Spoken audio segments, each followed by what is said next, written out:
Hi guys! Welcome back sa my YouTube channel. So, alam mo guys na hindi na ako nagpo-post kasi very busy right now. And ito na yung last post ko. So, stay tuned.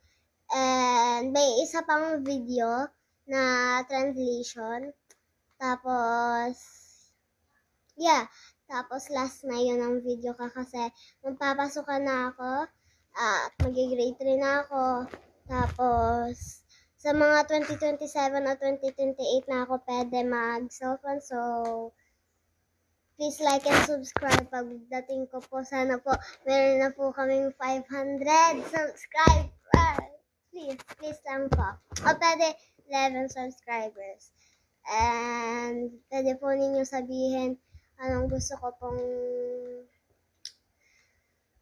gagawin pag pwede na akong mag-cellphone. So, bye-bye guys! Stay tuned because I have a video. You see, I have curly hair. Yeah, I'm doing something. So, bye-bye guys! Love you! Mwah!